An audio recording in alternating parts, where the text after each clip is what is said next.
सबसे पहले आपका अभिवादन, बहुत बहुत स्वागत है आपका, आप सभी का इस लेक्चर सीरीज में। ये लेक्चर सीरीज हमारी जो है मार्च में स्टार्ट हुई थी और मैं ये मानती हूँ मेरी क्लास में बैठने वाला हर बच्चा आज हम G20 के बारे में, ये व्हाट इज G20 क्या है, जब तक हमें ये पता ही नहीं है G20 क्या है तो मैं तुम्हें आगे विस्तार से बता दूँ तो वो भी बेमानी होगा।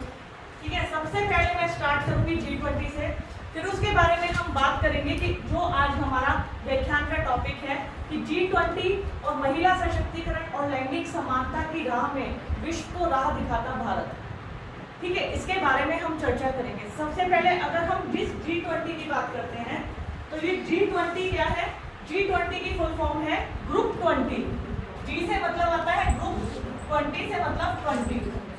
तो ग्रुप 20 ऐसे देशों का समूह है जो साथ मिलकर बहुत सारे क्षेत्रों में काम करते हैं। देखो ध्यान से सुनिए, G20 ग्रुप 20 है, ऐसे देशों का समूह 19 देश है और साथ में एक यूरोपियन यूनियन जो होता है, यूरोप के कंट्रीज मिलके उनका एक अपना समूह है। तो G20 19 देशों और यूरोपियन यूनियन का मिलकर एक समूह है। और इसमें क्या होता है, ये आज भारत में चर्चा का विषय क्यों है, क्यों व्याख्यान हो रहे हैं, क्यों पोस्टर कंपटीशन, खूब सारे कंपटीशन हमारे कॉलेज में हो रहे हैं।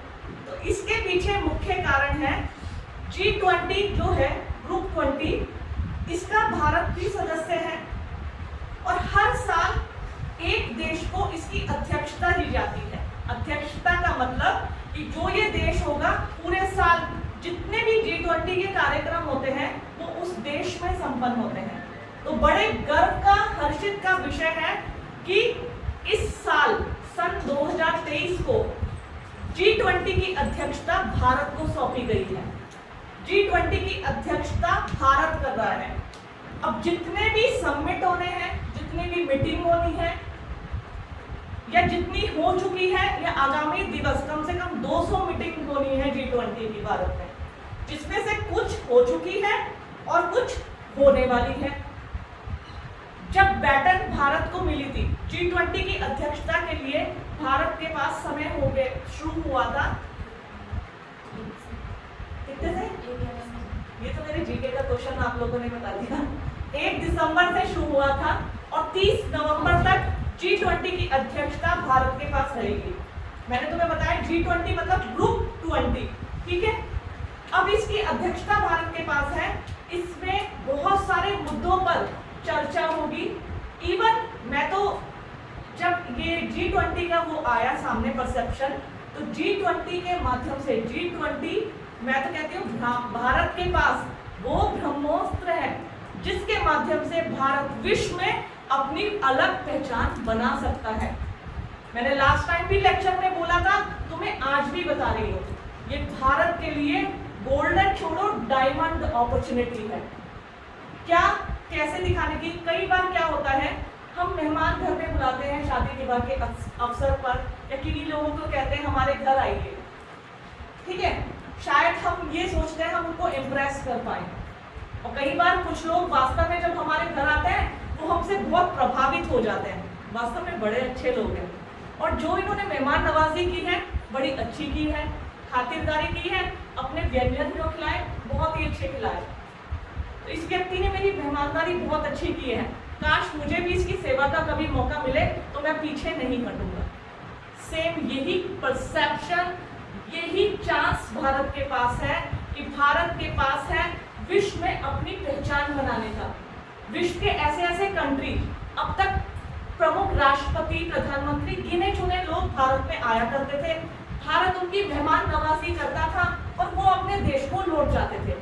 लेकिन G20 की अध्यक्षता भारत के पास ऐसा मौका है कि उन कंट्रीज के राष्ट्रपति, प्रधानमंत्री, अन्य वित्त मंत्री, अन्य औद्योगिक इकाइयां, बड़े बड़े संस्थान, उनसे संबंधित लोग, अनेकों लोग भारत के अनेकों अवसर पर आएंगे और भारत के पास वो मौका है दिखाने का कि देखिए आप हमारे भारत को, इसकी संस्कृति को, इसके रहन सहन, खान पान, वेशभूषा को।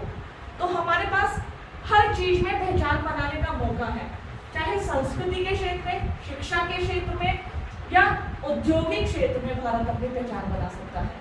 क्योंकि मैंने आपको इसका उदाहरण दिया है, किस माध्यम से, क्योंकि भारत के पास मौका है दिखाने का और कुछ कर दिखाने का।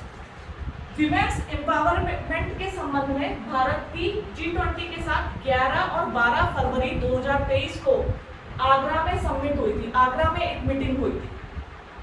और ये विषय कहां से, महिला सशक्तिकरण। देखो G20 में बहुत सारे विषय होते हैं, औद्योगिक विकास के साथ साथ श्रम, पर्यावरण, सतत विकास, सस्टेनेबल डेवलपमेंट जिसे कहते हैं, महिला, लैंगिक असमानता, अनेकों विषय होते हैं चर्चा करने के लिए। जो महिला सशक्तिकरण और लैंगिक समानता वाला टॉपिक है वो हुआ था 11 और 12 फरवरी को आगरा में 2023 को, वो हो चुका है। विश्व के देशों ने भारत की जमकर तारीफ की थी। वास्तव में भारत इस क्षेत्र में काम कर रहा है। इसमें विमेंस एम्पावरमेंट में जो लैंगिक जेंडर इक्वालिटी की हम बात करते हैं कि लैंगिक असमानता इस क्षेत्र में, तो उन सभी देशों ने जो G20 के सदस्य हैं भारत की जमकर सराहना की थी कि वास्तव में भारत में कार्य हो रहा है। तो इसी पे आज हम चर्चा करेंगे कि क्योंकि हमारे कुछ विद्वान, देखो जहां वाद होता है वहां प्रतिवाद जरूर होता है। कार्ल मार्क्स को आपने पढ़ा होगा, जहां हम कोई बात करते हैं उसके पीछे कोई ना कोई एक्सक्यूजेस, अरे ऐसा नहीं है भारत में तो बहुत लैंगिक असमानता है, अरे यहाँ महिलाओं के साथ बहुत सारा भेदभाव किया जाता है, क्राइम्स बहुत सारे हैं भारत में, कहने वाले लोग तुम्हें असंख्य मिलेंगे। लेकिन अगर मैं विश्व के अन्य देशों के साथ भारत का कंपैरिजन करूं तो भारत जैसी संस्कृति, भारत जैसे सांस्कृतिक जो विचारधारा है विश्व के किसी भी देश में नहीं है। आज भारत इसलिए जिंदा है, इसलिए यहाँ की अर्थव्यवस्था प्रगति की ओर अग्रसर है। जब मंदी आई थी विश्व के देशों में तो उसका भारत के ऊपर कोई इफेक्ट नहीं पड़ा था, क्योंकि भारत ने अपनी आइडेंटिफिकेशन, अपनी सांस्कृतिक पहचान, अपनी सांस्कृतिक बचाव अभी तक कर रखा है। अब हम तुम विश्व के कंट्री की, अगर हम कुछ लोग बात करते हैं कि लैंगिक असमानता में भारत बहुत पिछड़ा है, अन्य देश बहुत आगे हैं, तो मैं उनको ये सीख देना चाहूंगी, उनको ये बताना चाहूंगी कि वहां की जो संस्कृति है ओपन कल्चर, वह कोई भी कैसा कल्चर है, ये शादी के बिना रिलेशनशिप बन जाते हैं। छोटे छोटे बच्चों को 13-14 साल की लड़कियों को माँ बाप कह देते हैं अब हमारा तुम्हारे से कोई रिश्ता नहीं है, आप अलग से कमाइए, जाइए, रहिए, कुछ भी करिए, हमारी कोई रिस्पॉन्सिबिलिटी नहीं है। तो मैं यहाँ बड़े गर्व के साथ कहती हूँ हमारा भारत देश, यहाँ की संस्कृति, यहाँ की सांस्कृतिक विचारधारा, कहीं ना कहीं जो हमारे बच्चे संस्कारिक हैं, बड़ी बड़ी संसदों में हमारी जो लड़कियां, हमारे जो बच्चे जाके भाषण देते हैं और विश्व में अपना परचम लहरा रहे हैं, वो मिसाल है भारत के लिए।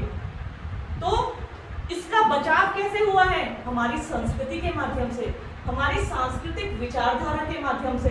कभी भी ये मत कहना हम किसी से कम नहीं है, हम वास्तव में किसी से भी कम नहीं है। आज जो हमारा आइडेंटिफिकेशन है, हमारी पहचान है, वो भारत की वजह से है। अभी तुमने सुना होगा उत्तराखंड के रामनगर में G20 का समिट आयोजित किया गया था। दुल्हन की तरह रामनगर को सजाया गया था। जो वहाँ बैराज है, शारदा बैराज को बहुत दुल्हन की तरह सजाया गया था, वास्तव में ये दिखाने के लिए कि ये हमारा घर है, ये हमारी पहचान है। और जो हमारी स्थानीय संस्कृति होती है, उनकी वेशभूषा, उनके जो कल्चर है, चाहे लोक नृत्य हो, लोक गायन है, उसको दिखाया जा रहा है। तुम्हें एक बात बताऊं, मैंने आप लोग न्यूज़पेपर पढ़ते हैं लेकिन बहुत कम दायरे में रहकर न्यूज़ को देखते हैं और अपनी जितने भी समाचार होते हैं उनको पढ़ते हैं। लेकिन तुम्हें मैं यहाँ ये बताना चाहूँगी, जितने भी G20 में मेहमान आ रहे हैं, तुम YouTube चैनल खोल के देखना, किन्हीं समाचार पत्रों को पढ़ना। विदेशी लोग हमारी कॉस्ट्यूम को बहुत पसंद कर रहे हैं, हमारी साड़ी, हमारे अभी जो हमारी कुमाऊनी पिछोड़े हैं वो बहुत लोग खरीद कर लेके गए हैं। वो हमारी इंडियन ड्रेसेस को बढ़ावा दे रहे हैं, इंडियन फूड्स को चख रहे हैं, कह रहे हैं व्हाट अ डिलीशियस फूड।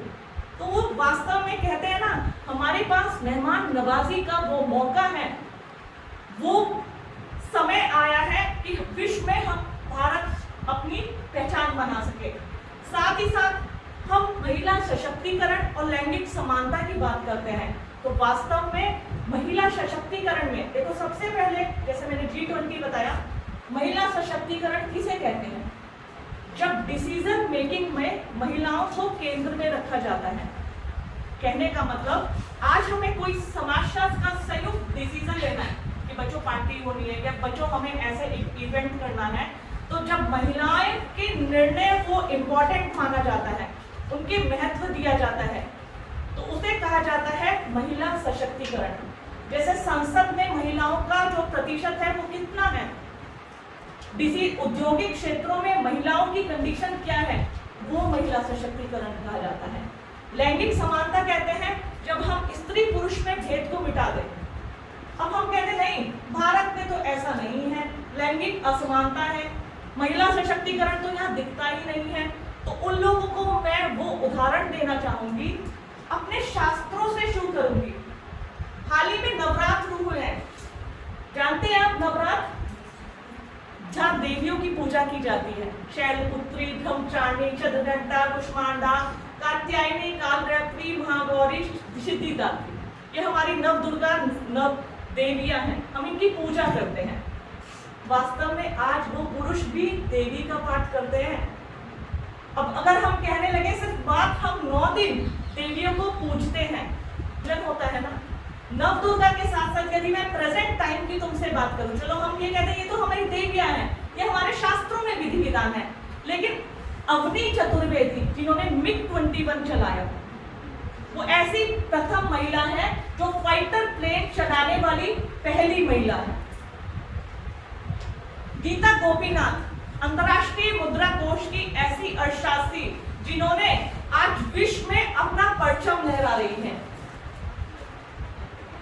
और शकुंतला देवी, जिनके ऊपर तो फिल्म भी बन गई है ना, जो मैथमेटिशियन है शकुंतला देवी। और इसी प्रकार हमारी टेसी थॉमस जो हमारी साइंटिस्ट हैं, साथ ही साथ कितनी ही महिलाओं के नाम, तुलसी गौड़, अगर मैं तुलसी गौड़ की बात करूं तो इन्हें तो पूरा फॉरेस्ट इंसाइक्लोपीडिया बोला जाता है, वनों का पूरा डिक्शनरी, क्योंकि उन्हें वन के बारे में इतनी नॉलेज है कि उन्हें पद्मश्री भी मिला है। साथ ही साथ मैरी कॉम है, हमारे PV संधू है, असंख्य महिलाएं हैं। तो हम ये कहने लग जाएं कि हमारे भारत में लैंगिक असमानता है, महिला सशक्तिकरण तो हो ही नहीं रहा है, तो मैं आज तुम्हें बताना चाहूंगी, जो अभी recently Uttar Pradesh civil services का एग्जाम हुआ है, उसमें शुरू के 10 पदों में 8 पद महिलाओं ने जीते हैं। जोरदार तालियां होती।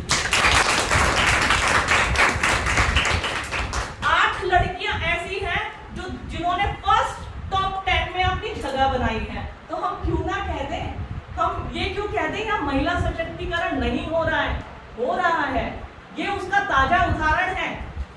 साथ ही साथ अगर मैं एक नहीं असंख्य एग्जाम्पल्स हैं, इस महाविद्यालय में ले लीजिए, कितनी टीचर्स हैं जो फीमेल्स हैं, मेल्स कितने टीचर नजर आते हैं।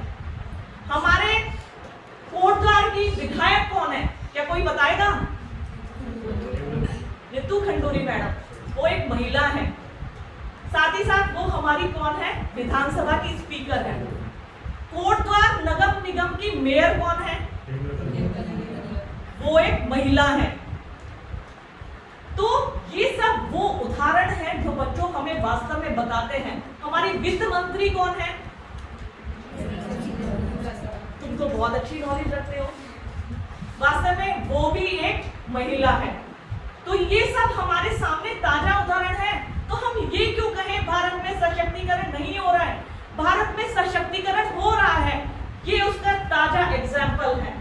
महिलाओं को मौका मिल रहा है, महिलाओं को पूरी भागीदारी दी जा रही है।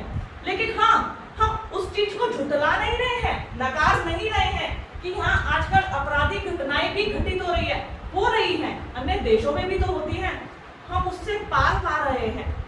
एक अंकिता हत्याकांड हुआ था जिसने मेरे दिल को ऐसा झकझोर दिया था कि वास्तव में मन शोक और ग्लानि से भर गया था। उस बच्ची के लिए ऐसा लग रहा था कि हम क्या ना कर देते, काश वो बताती तो सही उसे एक दर्द है। तो बच्चों सबसे पहले तो अपने अंदर का एम्पावरमेंट करो, अपनी सोच को बहुत आगे ले जाओ। मैं आज तुमसे कई बार क्लासेस में कहती हूँ, मेरी तुम्हारी से शिकायत, क्लास में आइए क्लास में आइए क्लास, तुम भी थक जाते होंगे मैडम हमेशा क्लास में बुलाती है, क्योंकि घर बैठने से तुम्हारा एम्पावरमेंट नहीं होगा। तुम बाहर निकलोगे, 4 चीज देखोगे, 4 प्रैक्टिकल भी तुम्हारे सामने आएंगे, 4 चीजों को समझोगे, दूसरे बच्चे तुम्हारे सामने उदाहरण होंगे आगे निकलने का, तो तुम कहीं ना कहीं उनका अनुसरण करोगे। तो यही मैं कहना चाहती हूँ तुमसे, तुम अपना सबसे पहले फीमेल्स तुम अपना एम्पावरमेंट करो, अपने आप को आगे ले जाओ, अपने आप को उस लेवल तक ले जाओ तो ये ना कहना पड़े बहन तू मेरे साथ चल, अकेले मैं नहीं जा पाऊंगी। ये सब चीज को आज नहीं खत्म कर देगा, मैं तो अकेले ही सब कुछ कर सकती हूँ। ये कहते हैं भारत में महिलाएं निर्भर हैं, भारत में महिलाएं निर्भर नहीं आत्मनिर्भर हैं। मैं ये कहना चाहूंगी वो किसी भी क्षेत्र में पुरुषों से पीछे नहीं है। आज ही मैंने सुबह सुबह न्यूज़पेपर देखा तो राजस्थान की नंदिनी गुप्ता, हाँ किसी ने पढ़ा था, फेमिना मिस इंडिया। तो कहने का मतलब हम महिलाएं किस क्षेत्र में पीछे हैं, सोच को बदलिए, दायरे को विस्तृत करिए, उस क्षेत्र में अपने आप को समेट मत लीजिए। हम अपनी मांग देखो, सबसे पहले जब तुम आवाज उठाओगे तो तुम्हारा विरोध होगा, ऐसा नहीं करना। घर से देखो होगा, लड़कियां हो बिल्कुल होगा। जब तुम किसी मामले में किसी चीज में अपने निर्णय या अपनी कुछ बात रखना चाहते हो तो मान के चलो 100% सबसे पहले तुम्हारा विरोध होगा। लेकिन जब तुम विरोध को भी नहीं मानोगी, आगे बढ़ोगी, सबसे पहले आगे तुम्हें सिर्फ अकेली को बढ़ना पड़ेगा, तुम्हारे साथ कोई भी नहीं होगा। इतनी हिम्मत होनी चाहिए कि तुम सिंगल स्टेप खुद से उठा सको। ये ना हो मुझे राइट में कोई चाहिए या लेफ्ट में कोई चाहिए, क्योंकि विरोध को तभी दबा सकते हो जब तुम सिंगल उठोगे। जब तुम सिंगल उठोगे, विरोध होगा, कदम को पीछे मत खींचना, आगे बढ़ाना। विरोध के साथ साथ समाज का एक दिन नजरिया और सोच ऐसे बदल जाते हैं कि जो विरोध करने वाले थे उन्हीं का हुजूम तुम्हारे पीछे चल पड़ता है। मैंने भी वो भी देखा है मैंने।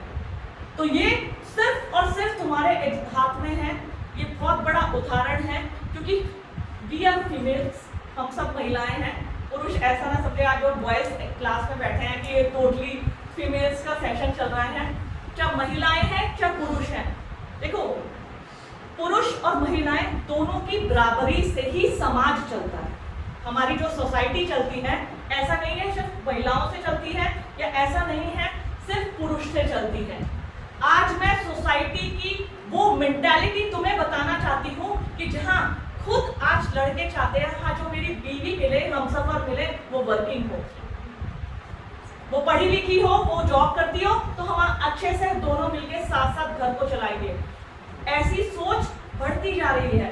पहले क्या सोचती, बहू ज्यादा पढ़ी लिखी ना हो, ज्यादा पढ़ी लिखी होगी तो जब जबान चलाएगी। और आज की तारीख में मैं तुम्हें बता दूं, सोच आज चाहते हैं कि हमारी बहू जो है वो पढ़ी लिखी हो, और वास्तव में बहू पढ़ी लिखी होती है, नौकरीशुदा होती है, तो उसका जो सम्मान होता है घर में वो उसका रेशो बहुत अधिक होता है, उसका जो ग्राफ है वो ऊपर की ओर पाया जाता है। तो तुमसे ये सब इस क्लासरूम में इसलिए डिस्कस कर रही हूँ कि बच्चों अपने पैरों पे खड़े हो।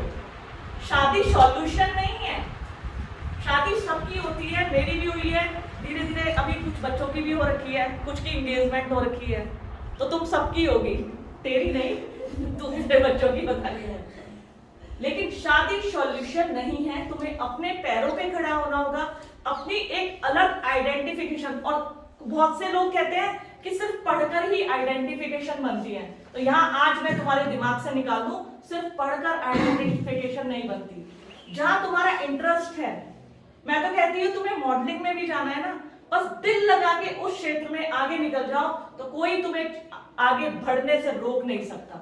जिस चीज में इंटरेस्ट है, खाली पढ़ने से कैरियर नहीं बनता। अगर सारे पढ़ेंगे तो फिर शिष्य कौन होगा, सोसाइटी में और काम कौन करेगा। जिस चीज में मन है, चाहे तुम्हारा एनिमेशन में है, चाहे पार्लर में है, ठीक है, वीडियो मेकिंग में है, या फिर तुम्हारे इवन यू मेरी सोच तो बहुत विस्तृत है, जो मेरा सोचने का नजरिया है ना बहुत वाइड है। सिर्फ जिस क्षेत्र में जाना चाहते हो उस क्षेत्र में तुम अपना सिंगल कोई प्रोडक्ट भी बनाना चाहते हो, कुछ लिखना भी चाहते हो, तुम्हारे अंदर एक साहित्यकार है, तुम एक अच्छे वीडियो बनाना चाहते हो, तुम यूट्यूब मेकर हो, जिस चीज में भी काम करो मन से करो, सफलता जरूर मिलती है, ये मेरा आत्मविश्वास है। और जैसा कि मैंने बताया, सबसे पहले तो तुम्हें विरोध का सामना करना पड़ेगा, और जब तुम सफलता के पथ पर आगे निकल जाओगे तो क्या होगा, सफलता के पथ पर जब हम आगे निकलते हैं लोग हमें पीछे से रोकने की कोशिश करते हैं, और इतने आगे निकल जाएं कि उन्हें कोशिशें नहीं उन्हें साजिशें करनी पड़े, किसको कैसे आगे बढ़ने से रोके। तो ध्यान रखना, अपने पैरों पे अपना एम्पावरमेंट, अपने डिसीजन मेकिंग, अपना निर्णय, कभी दबना मत किसी से। इवन मुझसे ही अगर तुम्हें कोई बात रखनी पड़ी है, पूरे आत्मविश्वास के साथ रखिए, पूरे उसके साथ रखिए। मैं मान नहीं सकती हूं अगर तुम अपने पॉइंट ऑफ व्यू से सही हो कि कोई बड़े से बड़ा भी अधिकारी है वो ना झुक जाए। बस इतना आत्मविश्वास अपने अंदर बना के रखना, ये मेरी इतनी बात जान लेना। तो जब हम G20 की बात कर रहे हैं कि G20 में हमारे महिला सशक्तिकरण की और लैंगिक असमानता की, तो G20 में जैसा कि मैंने बताया कि आगरा में जो समिट हुआ था, उस समिट में भारत ने, विश्व के अन्य देशों ने भारत की ऐसी जमकर तारीफ की थी, ऐसे ऐसे उदाहरण दिए थे कि हम देखते रह गए थे। हम वास्तव में कहने लगे थे कि हाँ, भारत ने अपनी आइडेंटिफिकेशन एक विश्व के अपने ऊंचे पायदान पर पहचान बना ली है। तो इससे पहले से बिल्कुल भी हमें परहेज नहीं होगा। तो G20 के संदर्भ में महिला सशक्तिकरण और लैंगिक समानता के संदर्भ में भारत विश्व को वास्तव में राह दिखा रहा है, क्योंकि भारत के पास इस समय मौका है। हमारा लोगो भी है, लोगो में हमारा one earth, one family, one future, यानी वसुधैव कुटुंबकम, ये जो पंक्ति है, देखो जो जिस कंट्री को अध्यक्षता मिलती है उस कंट्री को क्या करना पड़ता है, उस कंट्री को अपना चूंकि पूरा प्रोग्राम आयोजित करना पड़ता है, उसकी पूरी ड्राफ्टिंग करनी पड़ती है, उसको लोगो, उसकी थीम और उसकी पूरी परिचर्चा कि एक साल में कितने कार्यक्रम कहाँ आयोजित किए जाएंगे, कौन कौन से लोग आएंगे, कौन कौन इनमें प्रतिभाग करेंगे, उनकी सबकी व्यवस्था। तो भारत ने इसमें काफी अच्छा प्रदर्शन कर रहा है और उम्मीद है जो आगे आने वाले जो महीने हैं, आगामी माह हैं, उनमें भारत और भी अच्छा करके दिखाएगा। आज हमारी विश्व के अन्य देशों में हमारी संस्कृति की, हमारे खान पान की, हमारी वेशभूषा की चौतरफा तारीफ हो रही है, और वो इसीलिए हो रही है ना क्योंकि लोग आके देख रहे हैं, खा रहे हैं। जब वो नृत्य देखते हैं हमारे, तो वो कहते हैं कितनी अच्छी कॉस्ट्यूम है, कितना अच्छा श्रृंगार है, जो भारत के अलावा विश्व के कुछ ही देशों में देखने को मिलता है, कुछ ही देश की संस्कृतियों में झलकता है। ऐसा नहीं है सिर्फ भारत के पास है। कंबोडिया में यदि उनका ड्रेस सेंस, कल्चर, संस्कृति, लोक नृत्य आप देखेंगे तो आप देखते रह जाएंगे। बहुत सारे कंट्रीज हैं, चाइना भी है उसमें, जापान भी है, असंख्य कंट्रीज हैं जो हम भी देखते हैं उनका। लेकिन अब हमारे पास मौका है दिखाने का, प्रूव करने का, अपने आप को ये जताने का, देखिए हम भी भारत के किसी क्षेत्र में कम नहीं है। तो वसुधैव कुटुंबकम की परिकल्पना को साकार करता हुआ G20 और इसकी जो अध्यक्षता मिली है भारत को, भारत उसमें विश्व में अपना परचम लहरा रहा है। तो G20 के संबंध में बच्चों, ये हमारी लेक्चर सीरीज है। इस लेक्चर सीरीज में हमारा मई में, जून में, जुलाई में, अगस्त में और सितंबर में ऐसे ही हर महीने में एक लेक्चर होगा। आप सभी लोग जरूर पार्टिसिपेट करना। साथ ही साथ इसमें मैंने एक क्विज भी रखा है। अभी मैं आपसे कुछ प्रश्नों को पूछूंगी, आप सिर्फ हाथ उठाएंगे और उनका आंसर देंगे। बोलना नहीं है, बोलोगे तो क्वेश्चन कैंसिल कर दूंगी। ये क्विज है आपका, और नेक्स्ट आगामी माह में मैं रिटर्न वाला क्विज लूंगी। ये तो ओरल वाला है, आगामी रिटर्न भी होगा, क्योंकि जिस उम्र के पायदान में आप खड़े हैं और जिस प्लेटफॉर्म पे आप खड़े हैं, इस समय आपके लिए एक मौका है कि इस टाइम को कैश करिए। सफलता, कंपटीशन जितने भी होने हैं बस इसी एज से स्टार्ट होने हैं। तुम्हारी यात्रा शुरू हो चुकी है, शुरू नहीं होगी, शुरू हो चुकी है। तो ध्यान रखना ये सब टॉपिक्स, ये सब इवेंट्स, ये सब चीजें तुम्हारे कंपटीशन के पर्सपेक्टिव से वेरी इंपॉर्टेंट है। ये बात मेरी सब लोग ध्यान रखेंगे, ठीक है। तो क्विज स्टार्ट करते हैं। क्विज स्टार्ट करने से पहले